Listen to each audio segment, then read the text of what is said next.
আজকের ঐতিহাসিক ইসলামী সম্মেলনের প্রধান অতিথি এদেশের মাটি ও মানুষের প্রিয় মানুষ, সারা বিশ্বের মানুষের হৃদয়ের স্পন্দন, আমাদের প্রাণ প্রিয় রাহবার কামেল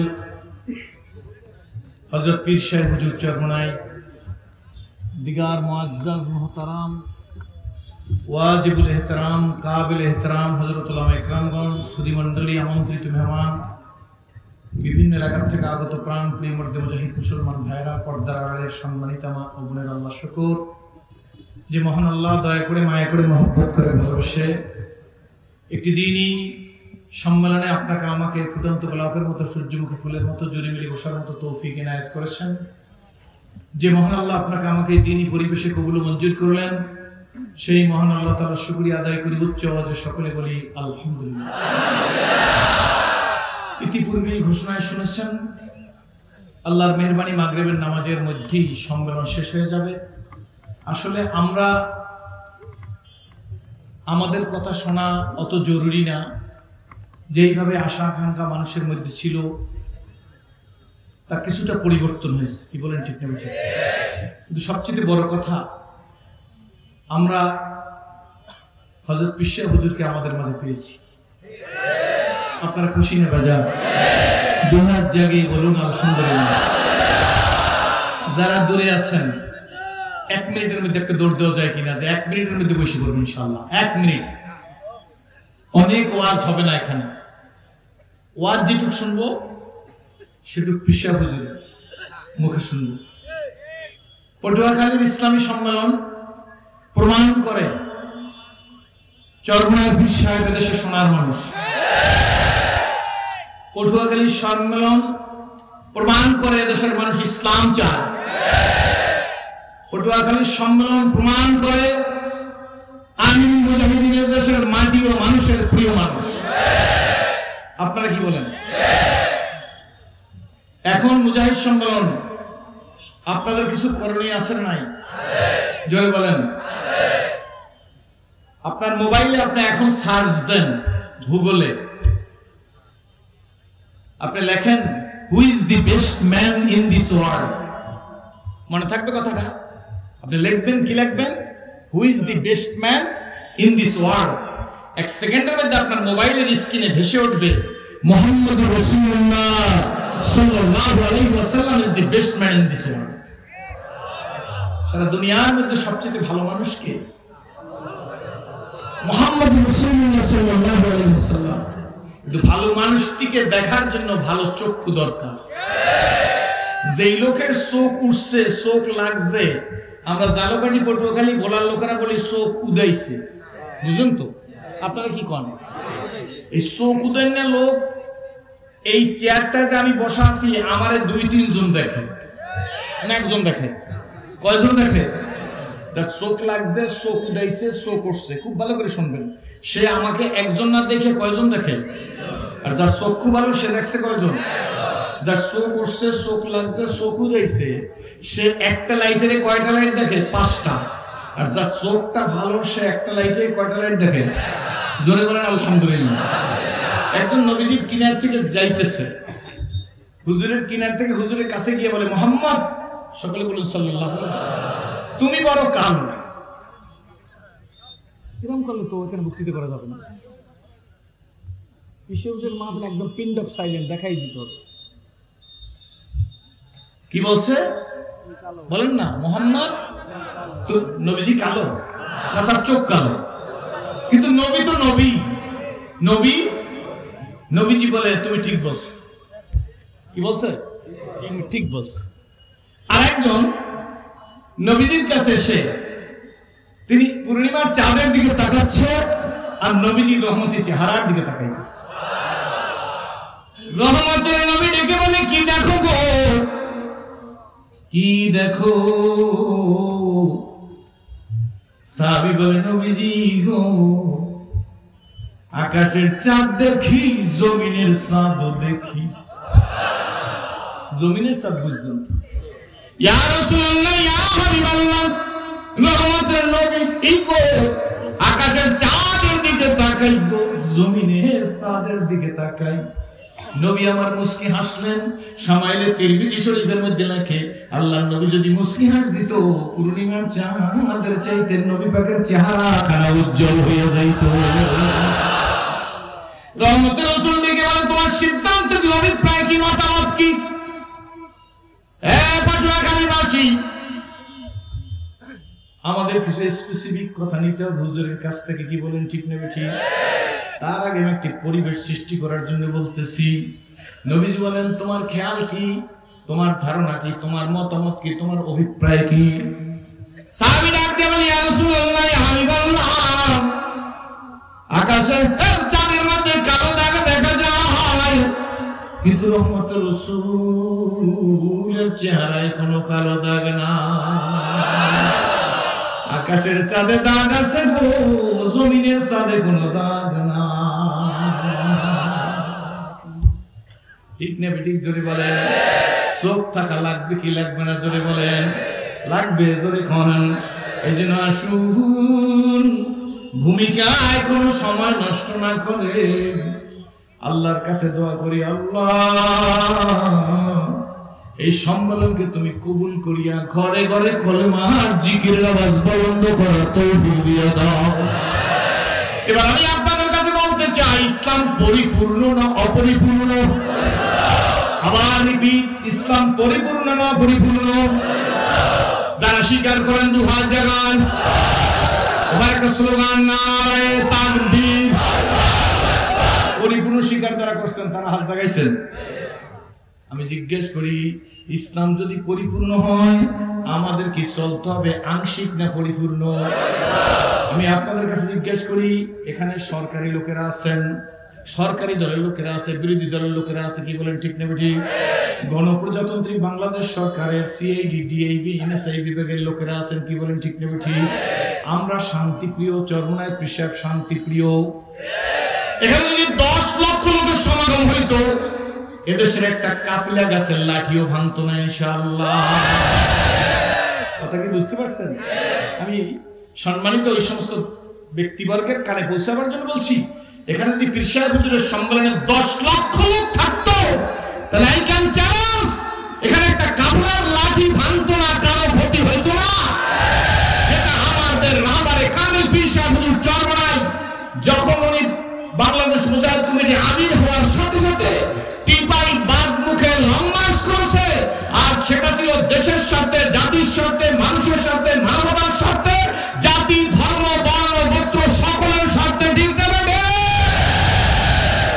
জিজ্ঞাসা করি, এই লং মার্চ থেকে ফিরে আসা পর্যন্ত রাস্তার পাশে একটা পানের দোকানের 5 টাকা দামের একটা পানের ক্ষতি হয়েছে, যদি প্রমাণ দিতে পারে জিন্দেগিতে আর মাইকে ওয়াজ করবো। ঠিক না ঠিক? এটাই শান্তি প্রিয় মানুষের শান্তির পথের দিশা। চিৎকার মেরে বলে খুশি না ভাইজা? সেই জন্য চোখ ভালো হইলে লাইট একটাকে কয়টা, চোখ খারাপ হইলে লাইট একটাকে কয়টা? জোরে বলেন। গাছের বেল পাকিলে তাতে কাকের কি? কি বলেন ঠিক না ঠিক? বলেন না, গাছের বেল পাকলে কাকের কিছু আসা যায় না। জোর করে বাড়ি দখল করা যায়, জোর করে গাড়ি দখল করা যায়, জোর করে মানুষের ফ্যাক্টরি দখল করা যায়, জোর করে একটা দোকান থেকে মানুষকে বের করে দেওয়া যায়, কিন্তু জোর করে মানুষের কলবকে দখল করা যায়, হৃদয়কে দখল করা যায় না। কি বলে ঠিক ঠিক? এটা বাই চয়েস। পীর সাহেব হুজুরের যে দেশের মাটি ও মানুষের প্রিয় মানুষ। নাই কোমরা ভোগ বিলাসের কান্ন ছিল সারাতের, ভিখারি নিবেশে খলিফা যাদের বলো, ভিখারি নিবেশে খলিফা যাদের শাসন করিল আদাজান। তারা যে ঘুমিয়ে বিভোর তাই বাইরে বইছে ঝড় তুফান। ঘুমিয়ে কাজা করিলি ফজর, যখন জাগিনি তখন জোহর। হেলায় খেলায় কাটিল আসর মাগরিবেতে শুনিয়া যান। এর সাথে জামাতে হওরে হাজির, এখনো জামাতে আছে রে স্থান। বাজিছে দামা ভাদার রামা মাসি মুসকুরি মুসলমান। নয়া জামানার দাওয়াত এসেছে ভাঙা কিল্লা ইউরি নিশান। বাংলাদেশে শতকরা 92 জন মুসলমান। কয়জন? 92 জন মুসলমান। সারা বিশ্বে যে পরিমাণ মানুষ তার 4 ভাগের 1 ভাগ মুসলমান। যে পরিমাণ সম্পদ তার 4 ভাগের 3 ভাগ সম্পদ মুসলমানদের কাছে। কয় ভাগ? যারা বলেন কয় ভাগ? 3 ভাগ। তার প্রমাণ তেল তাদের কাছে, স্বর্ণ রাবার সব কাদের কাছে। জিজ্ঞেস করি মাইর খায় কারা? যদি বলতে হবে। এটা রাজনৈতিক কথা না তো, কোনো সমস্যা নাই। আমরা কথা বলি, লেখাপড়া করেছি, মার্জিন দিয়ে কথা বলতে পারি। লেবুখালী ব্রিজ পার হয়ে এসছি, এটা মাননীয় প্রধানমন্ত্রীর অবদান, এটা আমরা বলি। পদ্মা সেতু হচ্ছে, এটা মাননীয় প্রধানমন্ত্রী এদেশের 18 কোটি মানুষ নিয়ে বলিষ্ঠ পদক্ষেপ রাখছে, এটা আমরা যেভাবে বলি। পীর সাহেব চরমনার নেতৃত্বে অন্যায় করলে তাও আবার হাত উঠে বলি। কি বলেন? ঠিক এখানেই সামথিং রং। এজন্য আমাদেরকে ভুল বুঝছেন। কিন্তু মনে রাখবেন, সৎ কাজের আদেশ করে অসৎ কাজের নিষেধ যারা করে না, তারা 50% মানে, 50% মানে না। পীর সাহেব চরমনায় সৎ কাজের আদেশ অসৎ কাজের নিষেধ দুইটাই ফরজ কিনা? জোরে বলেন। সৎ কাজের আদেশ করব, অসৎ কাজের নিষেধ করব না, তা কিন্তু হতে পারে না। বলে ঠিক না ঠিক? এই জন্য আমি জিজ্ঞেস করছিলাম আপনাদেরকে খুব সংক্ষেপ, যে ইসলাম পূর্ণাঙ্গ মানব কি পূর্ণাঙ্গ? পীর সাহেব চরমনায় কি পূর্ণাঙ্গ ইসলামের দাওয়াত দেয়? তারা হাত ধরে বলেন। আমি আপনাদের কাছে জিজ্ঞেস করতে চাই, আজকের তো প্রোগ্রামটা একটু ব্যতিক্রম হয়ে গেছে, না হয় আজকের জনতার ঢল সমুদ্রে পরিণত হয়ে যেত। কি বলেন? ঠিক না ঠিক? হ্যাঁ, আমি জিজ্ঞেস করি, পীর সাহেব হুজুর কি পরিপূর্ণ ইসলামের দাওয়াত দিচ্ছে? আর জায়গায় বলেন। আচ্ছা, উনি নিজে কি পরিপূর্ণ ইসলামের উপর চলছে? জোরে বলেন। চলছে, এখানে তো কোনো সন্দেহ নাই। আছে নাকি কারো? বলে পিছে কথা বলা ঠিক না, অন্তত চিন্তা করা দরকার। তাহলে হুজুর যদি নিজে পরিপূর্ণ ইসলামের উপর চলে, আমাদেরকে যদি চলার দাওয়াত দেয়, সেখানে আমাদের মানতে কোনো আপত্তি আছে? যদি বলেন। আজকের সম্মেলন থেকে বাড়ি গিয়ে আল্লাহু আকবার, প্রতিটি ঘরে ঘরে সংগঠনের দাওয়াত দিতে কারা পারবেন? হাত জাগান। যে আমার ইউনিয়নে একটা ঘর বাকি থাকবে না যে ঘরে এই সিস্তিয়া সাবরিয়া বাংলাদেশ মুজাহিদ কমিটির দাওয়াত পুষবে না। সে মানুক না মানুক, ভালোবাসুক না ভালোবাসুক, আমাকে চুমা দিক আর লাঠি দিক, আমার দাওয়াত আমি তায়েফের ময়দানের মতো ডোর টু ডোর পুষাই দেব। যদি কারো কোনো কিছু বলার থাকে আমাদের কাছে বলেন। ঠিক না ঠিক? মহব্বত কাকে বলে? মদিনার এক মহিলা তার স্বামী বদরের যুদ্ধে শহীদ হয়ে গেছে। 6 বছরের একটা সন্তান মহিলার কোলের মধ্যে রাত্রবেলা ঘুমিয়ে আছেন। দৈনিক ফজরের নামাজের আগে হযরত বেলাল হাবশী বলে, ঘুমের চাইতে নামাজ ভালো। বেলাল দৌড়তে দৌড়তে যায় আর বলে, ঘুমের চাইতে নামাজ ভালো। খুব ভালো করে শুনবেন, ঘুমের চাইতে নামাজ ভালো। কিন্তু না গো, আজকের ঘুমের চাইতে নামাজ বলে না। হযরতে বেলাল যাইতেছে আর বলে, শোনো গো, আর কতকাল ঘুমাবি? ঘুমের চাইতে জিহাদ ভালো। আর কতকাল ঘুমাবি রে? মদিনার মসজিদের সামনে রহমতুর রাসূল দাওয়াত দিছে গো। মদিনার মসজিদের সামনে রহমতুর রাসূল দাওয়াত দিছে, ঘুম বন্ধ কর, আয় রে মদিনার মসজিদের সামনে আয়। কথা শুই না। মদিনার এক মহিলা, যে মহিলার কোলের মধ্যে 6 বছরের ছেলে, এই ছেলের বাবা বদরের যুদ্ধে শহীদ হয়ে গেছে। মহিলার স্বামী বদরের যুদ্ধে শহীদ, এই ছেলের বাবাই। মহিলা আস্তে করে সজাগ হয়ে ফুপিয়ে ফুপিয়ে কান্না শুরু করে দিছে। ডেকে বলে, হায় রে, আমি মহিলা মানুষ, মসজিদে নববীর সামনে গেল, আমাকে তো যুদ্ধের ময়দানে পাঠাইবে না। আর আমার যে সন্তান 6 বছর বয়স গো, এই সন্তানকে তো যুদ্ধের ময়দানে অনুমতি দিবে না। তাইলে না হইতে পারলাম শহীদ, আর না হইতে পারলাম মুজাহিদ। এই বলিয়া মহিলা আবেগ নিয়ে কান্নাকাটি শুরু করে দিছে। মহিলা কান্নাকাটি শুরু করতেছে, কাঁদতেছে। এমন সময় মহিলার কান্নার 2 ফোঁটা পানি নিজের সন্তানের গালের উপর পড়ছে। খুব ভালো করে শুনবেন। সন্তানের বয়স কত? 6 বছর। সন্তান শহীদ পরিবারের সন্তান। সন্তানের বাবা দুনিয়ায় নাই, বদরের যুদ্ধে শহীদ হয়ে গেছে। এই 6 বছরের ছেলে উঠে দেখে মা কাঁদে। 6 বছরের ছেলে মায়ের চোখের পানিগুলো মুছাই দিতেছে। মা গো, আব্বুর কথা তোমার মনে হয়, মনে পড়ছে, এই জন্য তুমি কান্নাকাটি করতেছো। মা ডেকে বলে, বাবা রে, তোর আব্বুর কথা মনে পড়ে না, সেজন্য কাঁদতেছি না। দৈনিক বেলা এখান থেকে যাও, আর বলে ঘুমের চাইতে নামাজ ভালো। আর যে বেলালের কণ্ঠে শুনলাম, ঘুমের চাইতে জিহাদ ভালো। মদিনার মসজিদের সামনে যেতে বলছেন, কিন্তু কেমনে যাই, গেলেই বা লাভ কি? আমি হইলাম মহিলা, আমাকে জিহাদের ময়দানে যেতে দেবে না। তুই হইলি 6 বছরের ছেলে, তো কেউ নিবে না। বাবা গো, তাইলে না হইতে পারবো শহীদ, না হইতে পারবো মুজাহিদ, কোনোটাই তো পাইলাম না। এই দুঃখে কান্নাকাটি করতেছি। 6 বছরের ছেলে কি বলে, ও মুজাহিদ ভাইরা। এই সম্মেলন প্রিয় বন্ধুরা শোনেন, 6 বছরের ছেলে মায়ের চোখের পানি মুছাই দিতেছে, আর ডেকে বলতেছে, আম্মু তুমি কেঁদো না, তুমি কি আমার হাতটা ধরিয়া রহমতের রাসূলের কাছে নিয়ে যাইতে পারবানি?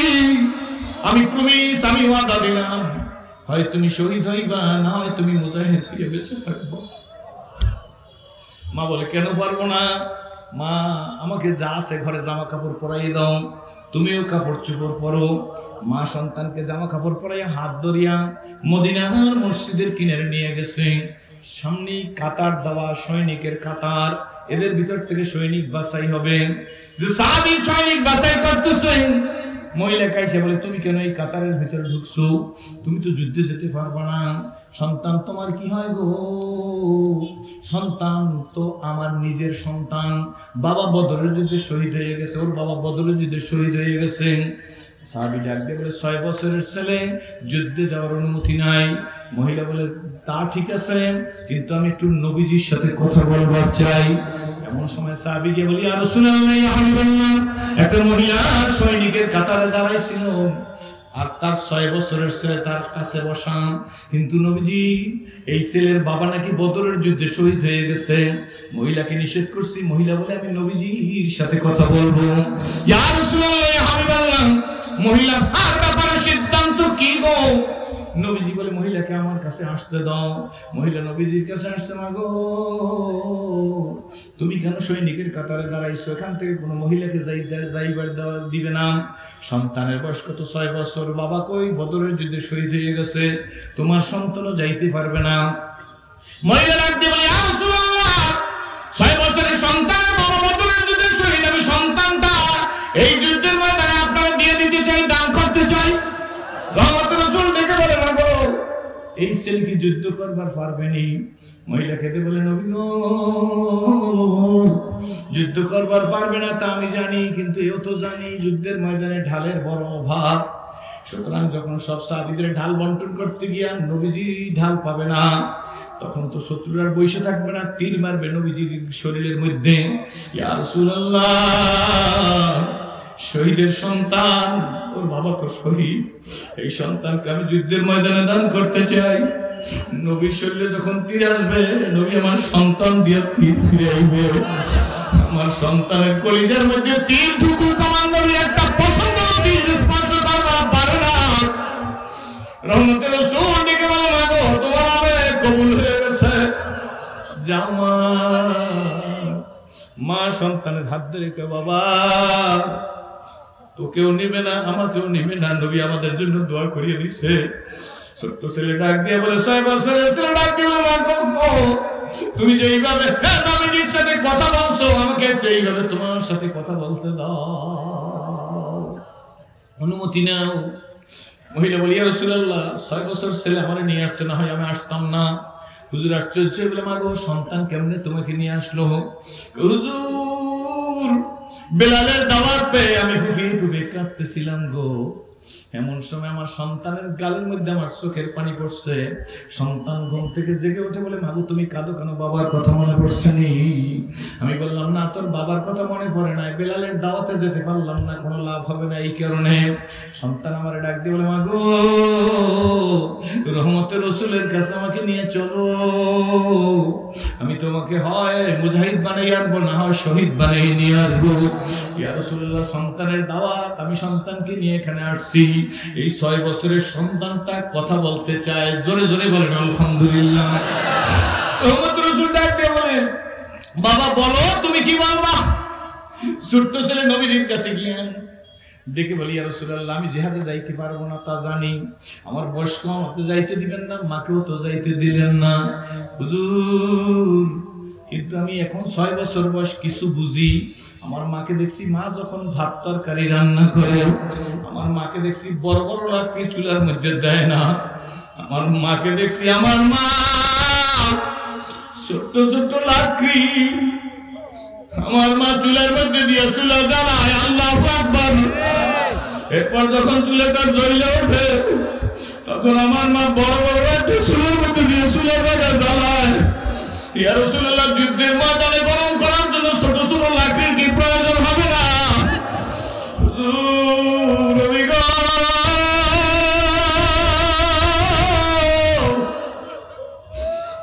আমি বদরের যুদ্ধে আমার বাবা শহীদ হয়ে গেছে, বাবার কথা মনে নাই রে, কিন্তু আমার আশা যুদ্ধের ময়দান গরম করার জন্য ছোট লাকড়ি হিসাবে আমাকে একটু অনুমতি দেন, আমার দিয়ে যুদ্ধের ময়দান গরম করার জন্য আমাকে অনুমতি দিয়ে দেন। আল্লাহ হাবিব ছেলেটার মাথার উপর হাত দিয়ে, বাবা গো তুমি চলে যাও, কিনারে গিয়ে দাঁড়াও, 6 বছরের ছেলেকে যুদ্ধের ময়দানে যাওয়ার অনুমতি দাও, আমার পক্ষে সম্ভব না, তোমার মাও যেতে পারবে না। এমন সময় জিবরিল আসলাম, সংক্ষেপ করলাম, জিবরিল আসলাম আয়েশা নবীজির কাছে দাঁড়িয়ে গেছে। ইয়া রাসূলুল্লাহ, ইয়া হাবিবাল্লাহ, নবীজি যুদ্ধের সৈন্যদের লিস্ট জমিনে একটা আছে, আল্লাহর কুদরতি হাতে একটা আছে। ও নবীজি, নবীজি কি গো, জমিনের লিস্টে হাতে নাম নাই, এই ছেলের মারবো, কিন্তু আল্লাহর লিস্টে এই ছেলের মায়ের নাম আছে। বন্ধুরে, বাবাজি রে, রহমতের রাসূল দুনিয়ার মানুষ, আমি হইলাম দানের শহর, সেই শহরের দরজা হইল আমার আবু বকর। রহমতের রাসূল বলেন, আমি হইলাম বীরত্বের শহর, এই শহরের দরজা হইল আমার ওমর। নবী আমার বলেন, শোনো গো, আমি হইলাম লজ্জার শহর, আর এই শহরের দরজা হইল হযরতে উসমান। আমি হইলাম মুমিনের শহর, এই শহরের দরজা হইল হযরতে আলী। জোরে কোন সুবহানাল্লাহ। নবী আমার একসাথে বলছে, আমার আবু বকর, আমার ওমর, আমার উসমান, আমার আলী, আমার সাদ, আমার সাইদ, আমার তালহা, আমার জুবায়ের, আমার আব্দুর রহমান বিন আউফ, মুহাজির মক্কি, আমার আবু উবাইদা ইবনুল জাররাহ। জোরে কোন সুবহানাল্লাহ। বন্ধু, হযরত আবু বকর, হযরত ওমর, হযরত উসমান, হযরত আলী, এরা কেউ তো মুসলমানের ঘরে হয় নাই। কি বলেন, ঠিক নেবে ঠিক, সত্য না মিথ্যা? এই ওমর একদিন গভীর রাত্রে একা একা কোরআন শরীফ তেলাওয়াত করতেছে, একা একা কোরআন শরীফ তেলাওয়াত করতেছে।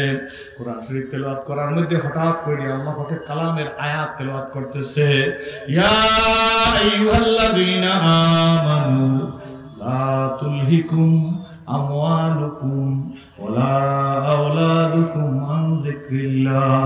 এই আয়াত পড়তে গিয়ে হযরত ওমর বেসামাল হয়ে গেছে। নিজে হঠাৎ করে কোরআন শরীফ বন্ধ করে টুকটুক করে রাতের আধারে ঘর থেকে বের হইছে। মদিনার একজন সাহাবী হযরতে হুযায়ফা রাদিয়াল্লাহু তাআলা আনহু, যার কাছে মদিনার মুনাফিকের লিস্ট থাকতো, এই হুযায়ফার বাড়ির দরজায় খুব ছোট্ট করে বলতেছি, গভীর রাত্রে হযরত ওমর একা হুযায়ফার বাড়ির দরজায় যায়, দরজার কড়া ধরে নাড়া দিয়েছে, বাড়িতে কেউ আসেননি? উনি অর্ধ পৃথিবীর আমি তো বলি বাবাই যান, সাধুকারিতা করি না। সোনার মানুষ জন্মায় পিছে হুজুরকে দেখেন, আমাদেরও পোশাক আশাক, তারও পোশাক আশাক। কি বলেন, ঠিক না ঠিক? এদেশের মাটিও মানুষের প্রিয় মানুষ। যদি বলেন আলহামদুলিল্লাহ। অনেকে জানে না, না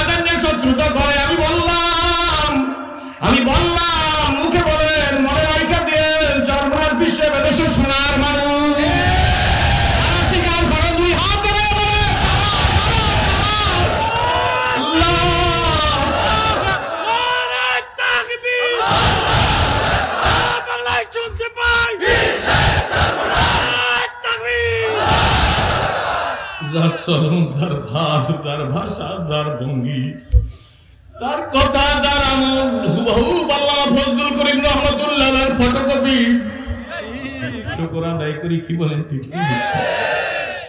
বন্ধু, অনেকেই তো যুবকরা, স্কুল কলেজ ইউনিভার্সিটির ছেলেরা ফজলুল করিম রহমাতুল্লাহ আলাইহি বললে তোমরা বুঝবা না, হয়তো দেখো না, যাও না, বলতে গেলে ভাষা হারাইছে। বন্ধুরা,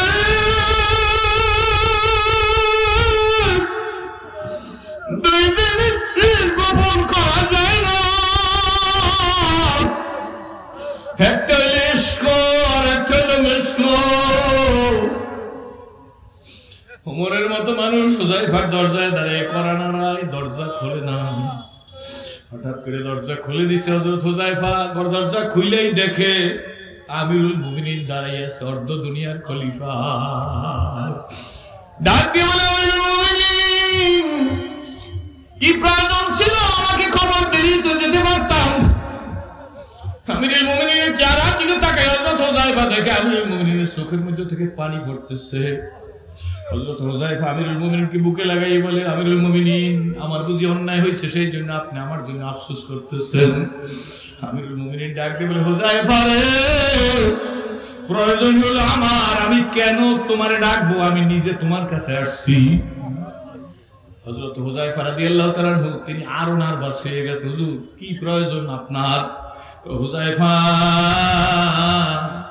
কোরআন শরীফ তেলাওয়াত করতেছিলাম, এই সময় দেখছি আল্লাহ পাক রব্বুল আলামিন ডাইকে বলতেছে, হে ঈমানদারেরা, তোমাদের সম্পদ, তোমাদের আওলাদ যেন আমি আল্লাহর জিকির থেকে তোমাদেরকে বিমুখ না রাখতে পারে। হুযায়ফা, নিজের তো নিজে বুঝবার পারি না, আমি ওমর আসছি, আমি কিন্তু জানি তোমার কাছে মদিনার মুনাফিকের লিস্ট আছে। জি হুজুর আছে, লিস্টটাকে নিয়ে আসবো। কয় না, আনার কোনো অধিকার তোমার নাই। কিন্তু হুযায়ফা কেন আসছি জাননি? হুজুর কেন আসছেন? কয় হুজুর, হুযায়ফা, আমি ওমরের বড় ভয় হইতেছে, ওই লিস্টের মধ্যে আমার নাম আছে। হযরত হুযায়ফা একটা চিৎকার মেরে ডাক দিয়ে, আমিরুল মুমিনিন, যারা রহমতের রাসূল বলছেন, আমি এই লম্বিরাতের শহর, ওই শহরের দরজা হযরত ওমর।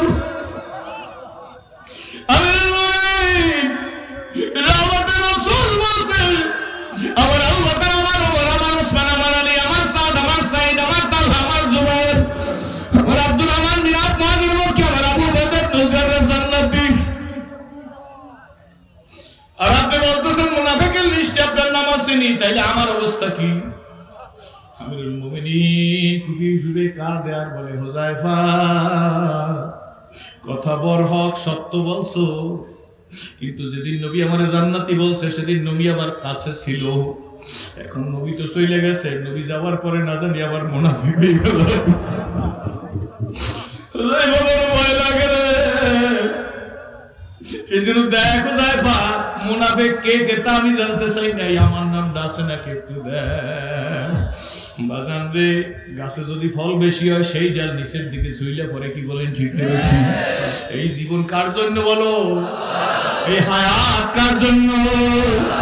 আমি গতকালকের মাহফিলে বলছিলাম, ও মানুষ, ও কোটি কোটি টাকার মালিকেরা, কত ধরম মহারাম মন্ত্রী মিনিস্টার, কত টাকার মালিক, বাড়ির মালিক, গাড়ির মালিক, করোনা মহামারীতে ধূলিসাৎ হয়ে গেল, আর তোমার সেরা দিনে যে আমি বাঁচাই রাখছি, এই জন্য তুমি 2 রাকাত নামাজ পড়ি আমার একটা সেজদা বেশি দিয়ে বলতো, আল্লাহ। 2 রাকাত নফল নামাজ পড়িয়া সেজদায় গিয়া বলতো, আল্লাহ, কত মানুষ নিয়ে গেছো, আমায় যে তুমি বাঁচাই রাখছো, এই কারণে তোমার 2টা সেজদা বেশি দিলাম। ঠিক না? ঠিক জোরে কর। একদিন বিয়ার সাজন সাজবো সবাই, একদিন বিয়ার সাজন সাজবো সবাই, কেউ কনে কেউ কেউ বা 2 দিন আগে সাজবো, কেউ বা 2 দিন পর। ঠিক না? ঠিক বলো, একদিন বিয়ার সাজন সাজবো সবাই, একদিন বিয়ার সাজন সাজবো সবাই, কেউ কনে কেউ কেউ বা 2 দিন আগে সাজবো, কেউ বা 2 দিন পর, কেউ বা যাবে আনতে